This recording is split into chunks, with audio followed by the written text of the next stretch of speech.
Afternoon. Can Hi. I just check in on some of the fitness issues? I guess the biggest is David Raya after he missed the game in midweek, and everyone else okay? Ben White edging closer, maybe this week, next week? Should we start with Raya? With David is still uncertain. We have another session tomorrow, another 48 hours, so we have to wait and see. Ben is definitely out. He hasn't trained with us yet, so he's not going to be available. And no other news from the game against Girona. In terms of Raya's injury, can you just expand as to what it is? It's a muscular issue, so we have to wait and see. I'm sure you're very well aware there's just 3 days left until the deadline. How optimistic, how confident are you that there may be some attacking reinforcements on the way? Well, I'm very confident with the work that the club is doing and exploring every single opportunity that we believe it can have an impact in the team. And if that's certainly the case, and we can agree something, we will, and if not, we won't. Does it look like you might be able to? We are trying everything that we can, but I don't want to give any reassurance or not. I don't know. It doesn't depend only on us, so our intention is clear, but the possibilities are affected by 3 parties.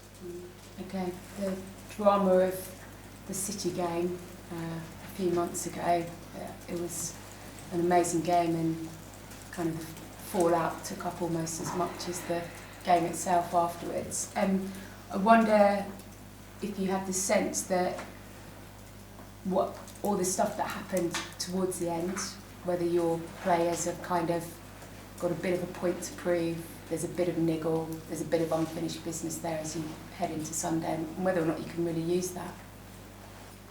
The business is to try to be better than them, to beat them. That's it. And the only thing I review is what happened on that match, how competitive it gets is normal when 2 big teams want to win the game, and nothing else from that side. And how do you reflect on that game now? Very disappointed with everything that we did for 98 or 99 minutes, but it's what it is. Part of that fallout, just finally for me, there's a sort of a lot of tension between yourself and some of the things that were said about City and Pep. I know that he's somebody, you and Pep afterwards exchanged certain words and conversations in the press conference. No, only positive ones. Well, I think, didn't you not make a comment that you said you understand or you know what they did? You were there before, and Pep took it the wrong way. Of course I know, because I was there for 4 years. Yes. So I know how competitive they are and how willing they are and how they can sustain that competitiveness regardless they win and win and win again. That's what I meant. Okay. And he's obviously somebody that's played a key role in where you are today. There was some suggestion that your relationship had been affected with some of those comments afterwards. How would you describe that? No, now, are you still as close as you were? If not, we wouldn't be talking on the phone and talking to each other and messaging each other and deserving and willing to have the best. It wouldn't happen. Okay, we'll move to Alex from the Premier League. Hi, Mikel. Hi. How do you sum up the Arsenal-Man City rivalry that's developed in recent years? Normal. 2 teams trying to win. No more than that? No. How decisive do you think this result could be in terms of the title race? Well, it would be a big boost for us. You know, winning big matches is always something special on it. Every time we play a big match against our big rivals, it brings something extra. It's the confidence, it's the emotion, it's the fact that you are there and you continue to win. So that's what we want to achieve. Down to 10 men in the reverse fixture, hopefully with 11 men on the pitch on Sunday. How confident are you that this Arsenal team can beat Manchester City? Yeah, with 11 and 60,000 in every ball right behind us, pushing and bringing the energy. That's what we want. Brilliant. Good luck on Sunday. Thank you. Ian, Talksport. Hi Mikel, how are you? I'm good, thank you. Can I just ask you about, you were going to ask about transfers, but this week at Arsenal when you made a bid for Ollie Watkins, which was turned down, if indeed that's true. Is that the sort of player you're still looking for between now and Monday, an out-and-out striker? You know, I'm not going to talk about any individuals. As I said, we are actively looking proactively to find a solution in that position, and we'll see what the market brings. Off the back of the game at the Etihad and events that occurred last weekend. How important is the man in the middle, the referee, on Sunday? Listen, he needs to do his job the best as we possibly can, like we have to do, each of us. There's nothing else, nothing new, nothing special. We're just going to focus what we have to do from our side to be better than City and try to beat them. Is Sunday must win? Sorry? Is Sunday must win? We really want to win. But is it must win? You have to win it.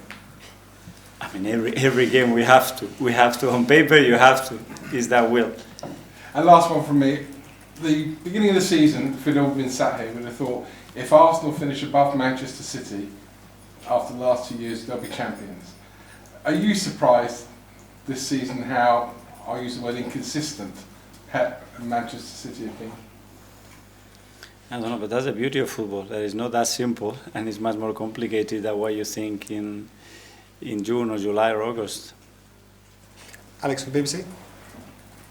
Hi, Mikel. Hi. I know you're not going to speak specifically about individual names, but Ollie Watkins is an experienced striker. So the forwards you're potentially looking at, are you open to experienced players coming in, or a young player who can grow and develop at the club? Yeah, we don't really look at the market in those terms. We look about what we have in the squad and what we are lacking and what can really impact and bring something that potentially can make us much better, regardless the age or sometimes as well the background that they have. Is a real belief that that play can be really good for us over time. And is there a world where you don't bring in a striker? Is it a must that you have to bring one in before Monday? But it doesn't depend on us. We have the intention, the purpose and the ambition to try to help the team and support the squad to be better and to finish the season really strong, and we are actively trying to do that. Tom, Football London. Hi, Mikel. Hi. Against Wolves was the first time that we've seen Miles Lewis-Skelly and Ethan Neri start in the Premier League together. This game is obviously of a much greater magnitude, and there's a chance we could see that again. What does that say about the youth and the quality of such young players? Well, first of all, they earn the right for us to trust them. That's certainly the case with those two, because again, in pre-season probably we would have projected how many minutes those two were going to play in the league or in the Champions League. Probably we wouldn't be talking about the numbers that they have already achieved. So that's, again, credit to them, everybody that is contributing to that. And if they continue to perform, they will continue to play.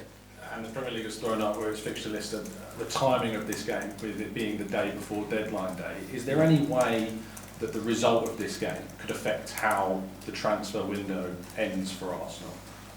No, the result, no. I mean, hopefully not, but obviously something happens that obviously is no plan and will put the squad in a much dangerous position. It might do, but that no, because that would mean that we haven't planned anything and we're just reacting to something last second, which is not good. Phil from PA at the back there. Hi, Mikel. Hi. You say you still speak to Pep on the phone. Does he still think that his side are in this championship race, or does he? What does he think? I think it's very obvious that it's yes. We don't have to discuss that, I think. Just in terms of the last match against City, there was obviously some comments made by Erling Haaland to you after the game. Just your opinions on that? Will you sort of speak to him? I don't take anything personally. What happens on the pitch for me, and since I've been a player, it stays there, and it's full of emotions and things there, and I just leave it aside and move on. Okay, finally here for the live section, Chesney. Kai Havertz played a crucial role in the season with his off-ball movements and contribution to both goals. And says, how important is he to the squad going forward? Yes, very much. Obviously, he's been our main striker now for a while, and he's producing some big numbers, and his work rate is unbelievable. Not only that with what we're demanding to do in our model, his availability has been exceptional. So he's always there, and we are very happy to have him.